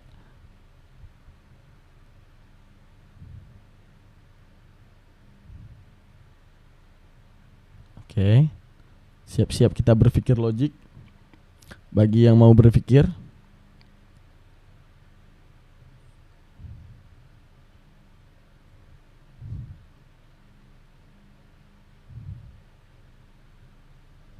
Oke, simak baik-baik. Oke, coba diperhatikan teman-teman sekalian. Bentar ya. Oke, di dalam akal manusia ada yang namanya prodiksi dan kontradiksi. Ya, dalam otak manusia ada yang namanya, ingat catat baik-baik, ada yang namanya, mana dia? Kenapa nih lagi error pula dia nih?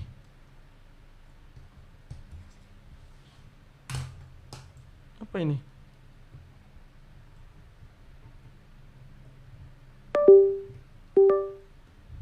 Nah, ini dia.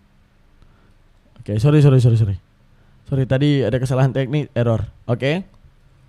Jadi, dalam otak manusia ada yang namanya diksi ataupun narasi. Diksi ini ada dua, ada prodiksi, ada namanya kontradiksi. Oke. Prodiksi adalah dua istilah yang saling berkesesuaian. Itu namanya prodiksi. Mana contohnya? Misalnya saya bilang, Allah itu mendengar. Saat kita ketahui Allah itu adalah Tuhan, mendengar ini cocok nggak dengan Allah? Ataupun setuju nggak kalau Allah itu mendengar?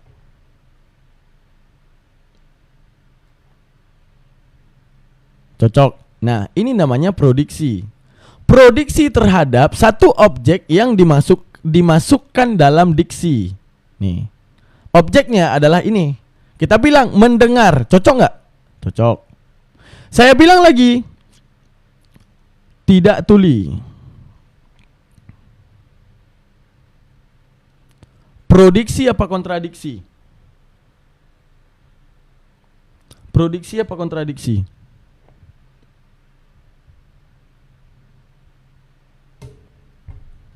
Ini adalah merupakan prodiksi. Antara apa bang prodiksi? Antara diksi yang dijadikan objek adalah Allah, tidak tuli, Allah juga, mendengar, Allah juga, mendengar dan tidak tuli. Ini ketiga-tiganya adalah prodiksi. Antara Allah dengan mendengar, ya benar Allah mendengar. Antara Allah tidak tuli, ya benar Allah tidak tuli. Antara mendengar adalah tidak tuli, itu juga benar. Itu namanya prodiksi. Inilah yang dinamakan logik. Ketika segala diksi itu bisa saling menyetujui lah, ataupun bisa saling berkesesuaian, itu namanya prodiksi. Bisa dipahami? Oke. Sekarang ada yang namanya kontradiksi. Nah, ini yang namanya non-logik. Apa itu kontradiksi?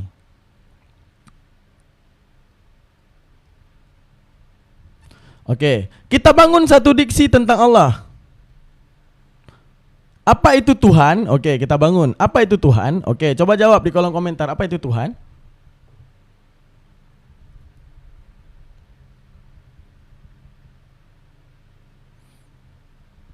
Enggak, untuk prodiksi udah dipahami ya teman-teman ya. Oke, Sang Pencipta.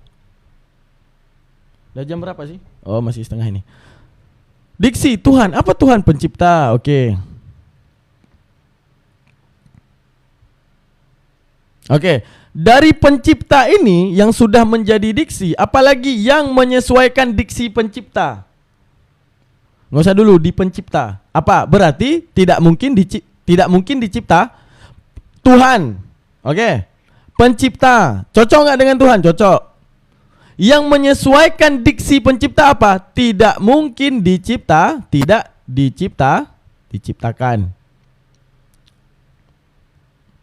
Berarti ini prodiksi. Oke? Ini prodiksi. Oke? Tidak diciptakan. Ini produksi. Nah, yang namanya kontradiksi kita bilang gini. Ini dari satu dulu. Tuhan pencipta. Yang namanya kontradiksi, Tuhan adalah pencipta.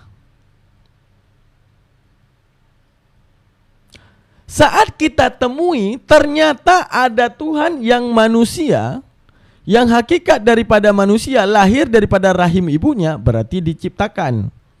Maka timbullah diksi yang saling bertabrakan. Apa? Pencipta namun diciptakan. Yang namanya pencipta tidak mungkin diciptakan, yang namanya diciptakan enggak mungkin pencipta. Ini namanya kontradiksi ataupun non-logik. Ketika Tuhan itu menjadi pencipta, maka akan mustahil kita menerima yang diciptakan. Oke? Nah, sama seperti saya bilang tadi. Ketika kita membangun diksi kepada, ini dilalah ya, indikasi.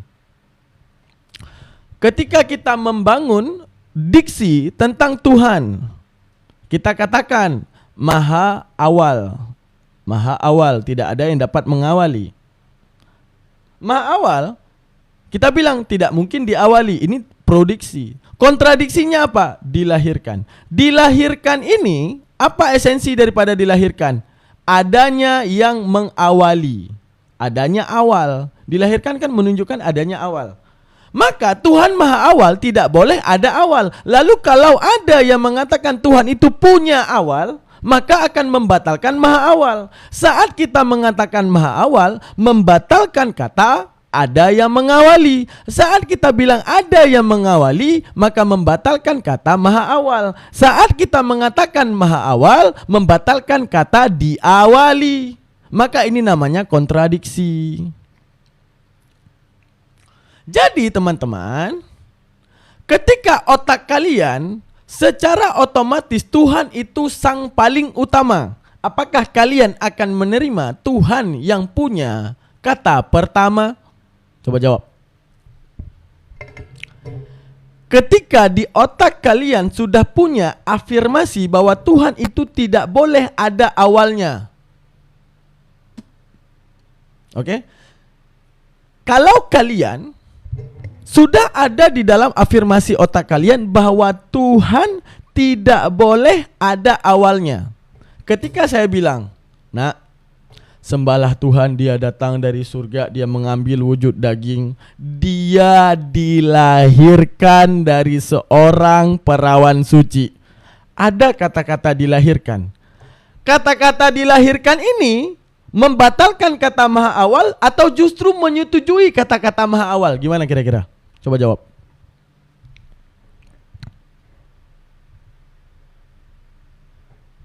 Membatalkan. Kata-kata dilahirkan membatalkan kata Maha Awal. Oh enggak bang, dia udah ada sebelum dunia ini ada. Bodoh amat. Selagi dia dilahirkan, maka kata-kata dilahirkan membatalkan arti Maha Awal. Oh dia bang datang dari surga, pada mulanya adalah firman dalam dirinya. Selama dia dilahirkan, maka kata-kata dilahirkan membatalkan kata Maha Awal. Itu konsekuensi otak.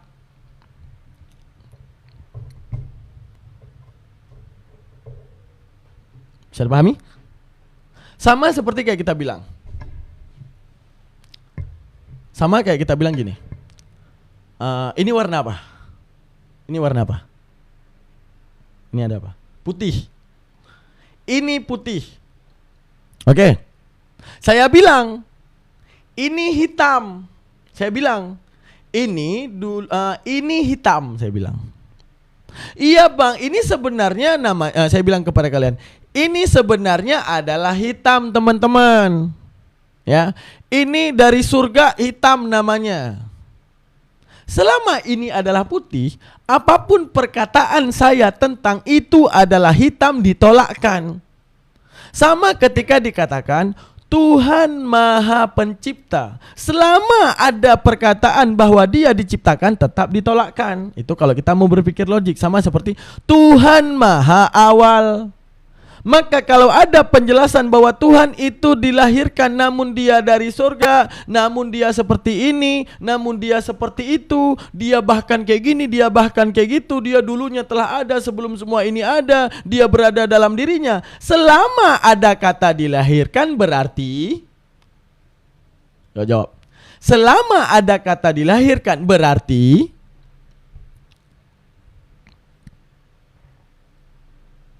selama ada kata dilahirkan membatalkan arti kata awal. Jangan jawab keciptaan, jangan. Kita jawab diksi yang kita bangun. Diksi yang kita bangun adalah maha awal.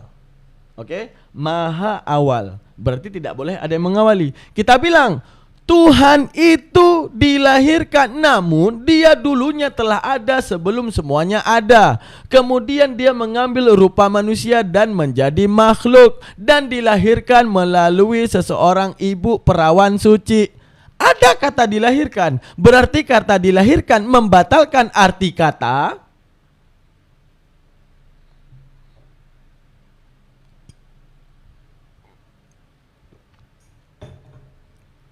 awal. Pengujian logiknya gimana? Ketika saya sebut kata kiri, saya akan belok kiri, membatalkan arti kata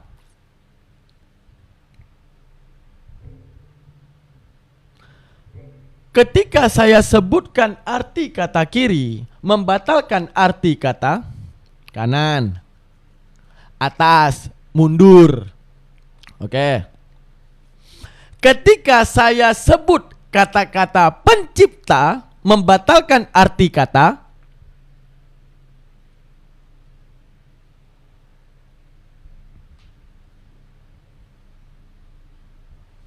ciptaan. Ketika saya sebut ciptaan, membatalkan arti kata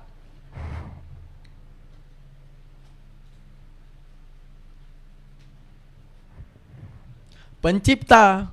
Nah, kalau kita lihat dalam keimanan teman-teman kita yang oten, Tuhan pencipta apa ciptaan? Tuhan pencipta apa ciptaan?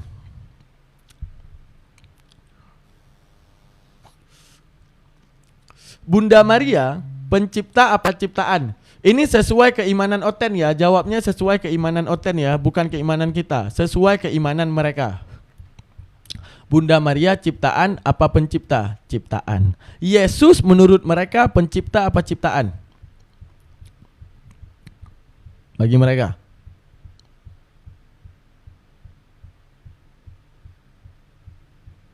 Pencipta. Oke, berarti kesimpulannya pencipta menciptakan ciptaan agar menciptakan pencipta. Nah, itu koslek otaknya tuh. Nggak ada kontradiksi, lempang aja otaknya tuh. Pencipta menciptakan ciptaan untuk melahirkan pencipta. Lempang aja otaknya, nggak ada kontradiksi mereka. Kalau kita bisa pikir, ketika dia disebut cipta, ketika disebut ciptaan, membatalkan arti pencipta. Ketika disebutkan arti pencipta, membatalkan arti ciptaan. Oke, sekarang gini. Tuhan Maha Kekal membatalkan arti. Tuhan Maha Kekal membatalkan arti. Membatalkan arti mati. Saya bilang, iya, Tuhan kan mati menembus dosa, lalu kemudian dia bangkit di hari ketiga. Apakah Tuhan itu kekal?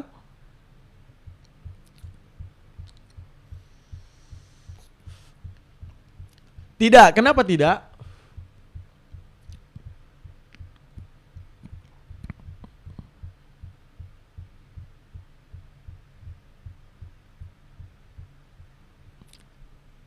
Karena mati, benar.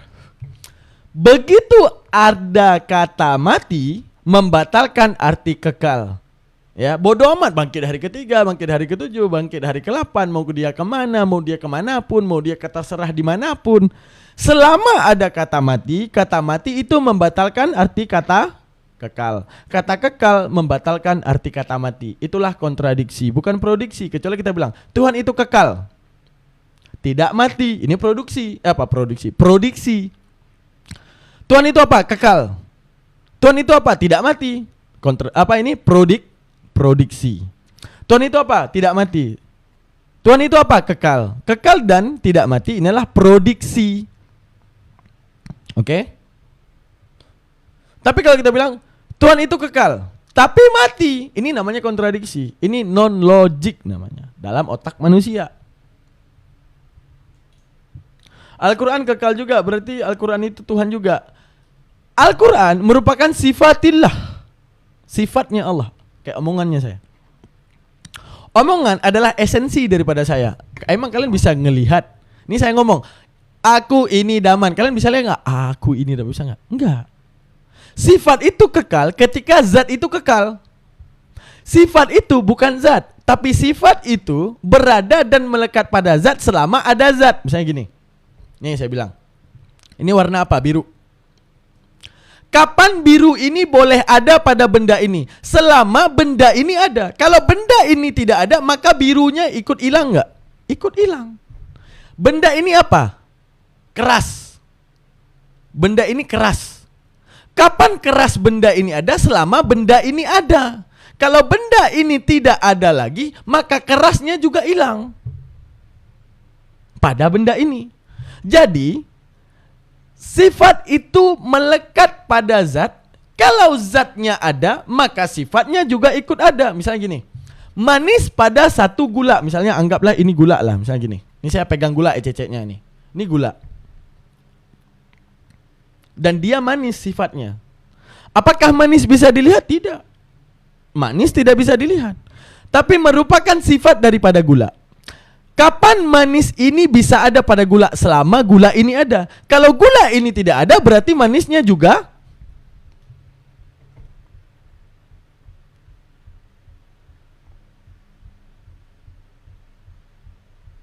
tidak ada. Sekarang Allah Ta'ala zat yang memiliki sifat. Apa sifatnya? Mutakallimun, berbicara. Oke? Mutakallimun, berbicara. Karena zat Allah kekal, maka sifatnya juga kekal. Sama seperti Daman. Daman punyai kulit lembek. Kulit lembek. Lembek pada Daman kapan ada? Selama Daman ada. Kalau Daman udah mati, lembek pada Daman udah tidak ada lagi. Oke. Sekarang Daman berbicara. Berbicara merupakan sifat. Oke. Kapan Daman berbicara? Selama zat Daman ada. Kalau zat Daman udah mati, berbicara pada Daman juga hilang. Allah Ta'ala kekal, maka segala sifat Allah Ta'ala juga kekal. Apakah sifatnya adalah Allah? Bukan. Akan tetapi sifat itu merupakan segala sesuatu yang melekat pada Allah, yang tidak mungkin terpisah. Zat bukanlah sifat, sifat bukanlah zat, namun sifat melekat pada zat. Gitu.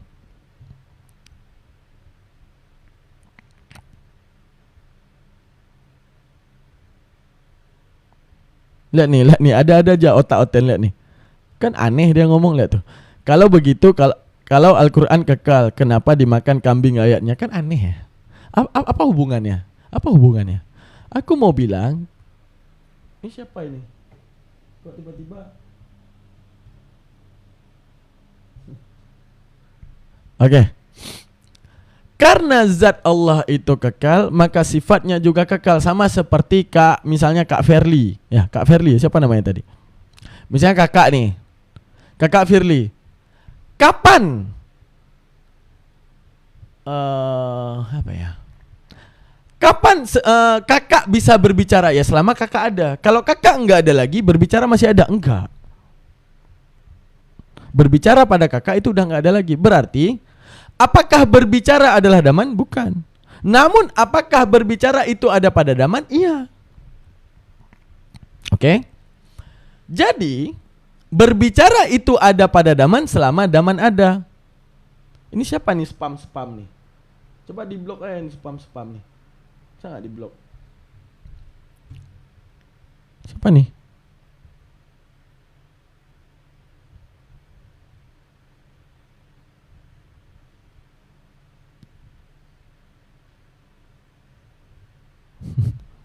Oke, bisa dipahami ya? Bisa dipahami ya? Udah kita remove. Bisa dipahami ya teman-teman ya? Zat bukanlah sifat. Nah, sama seperti Al-Quran. Al-Quran adalah kalamullah. Kalamullah tersebut dipahami ibarat gini. Kalamullah itu tidak bersuara, tidak bersuara, tidak ada awal, tidak ada akhir pada kalamullah.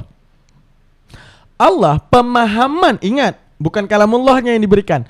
Pemahaman kalamullah itu Allah siratkan di dalam Lauh Mahfud yang dilihat oleh malaikat Jibril dan kemudian Jibril paham dan menyampaikannya kepada Rasulullah. Yang ada pada Jibril apa bang? Pemahaman daripada kalamullah. Namun apakah wujud hakikat daripada kalam Allah? Bukan. Tapi pemahaman daripada kalamullah. Karena kalamullah itu tidak berawal dan tidak berakhir, tidak bersuara dan tidak berbentuk. Tapi yang dipahamkan kepada Jibril adalah yang punya awal, yang punya akhir, yang berbentuk. Untuk disampaikan kepada Nabi Muhammad. Ketika disampaikan kepada Nabi Muhammad, dicatatkan dalam bentuk lebaran dan ada tintanya. Jadi kalau kita bertanya, tinta Al-Quran adalah Al-Quran? Bukan. Lembaran Al-Quran adalah Al-Quran? Bukan. Tulisan Al-Quran, apa namanya? Tulisan Al-Quran apakah Al-Quran? Bukan. Tinta Al-Quran adalah Al-Quran? Bukan. Jadi kalau apa namanya itu? Udah maghrib ya? Saya juga udah maghrib. Oh iya udah maghrib teman-teman. Ya oke, jazakallah. Jadi teman-teman gitu. Jadi tinta Al-Quran bukanlah Al-Quran. Lembaran Al-Quran bukanlah Al-Quran. Tapi hukum Al-Quran itulah Al-Quran itu sendiri. Maksudnya gini, ketika dikatakan Fakhtalafal ahdzab min bainihim, berselisihlah golongan di antara mereka itu Nasrani. Oke, berarti orang Nasrani berselisih paham tentang siapa Yesus. Disebutkan dalam Al-Maryam 57. Fawailul lilladzi min masyhadi yaumin adzim. Mereka akan selalu berada di dalam kesesatan yang nyata selama-lamanya. Buktinya apa? Buktinya, andaikan Al-Quran dibakar pun dan tidak ada lagi di muka buminya, hukumnya tetap berlaku, di mana Kristen akan terus berdebat tentang siapa Tuhannya. Tritunggal, debat sama Oneness, berantem sama Tritunggal, berantem sama Marsion, berantem sama Saksi Jehovah, berantem dengan Unitarian. Wah, berantem terus mereka. Kenapa? Al-Quran udah bilang itu. Jadi apanya yang kekal dari Al-Quran? Hukum yang ada di Al-Quran. Kalian bakar Al-Quran yang ada di muka bumi ini, hukumnya tetap berlaku. Di mana Kristen akan terus berdebat tentang siapa Tuhannya. Itulah kenyataan yang harus kalian terima. Oke? Jazakallah semuanya. Untuk hari ini kita akhiri. Subhanakallah wa bihamdika. Karena udah maghrib, jadi kita buru-buru akhirinya. Subhanakallah wa bihamdika asyhadu an la ilaha illa anta astaghfiruka wa atubu ilaik. Assalamualaikum Bang Alfi. Bukan, saya Daman. Masa Daman adalah Alfi. Kapan live lagi? Setiap sore Kak Firly. Setiap sore Kak Firly Daman live pengajian kalau sore. Kalau malam live debat ya. Nah, kalau apa namanya tuh, kalau sore kita live ngaji ya. Kalau malam kita live debat. Nah, jadi kakak setiap sore 3:30 sambil ngantor pakai headset dengerin biar ada ilmu. Oke, jazakallah teman-teman, selamat tinggal dan sampai bertemu lagi. Assalamualaikum warahmatullahi taala wabarakatuh. Salam dari Aceh Lun, pihak awal Aceh, Bang Delami.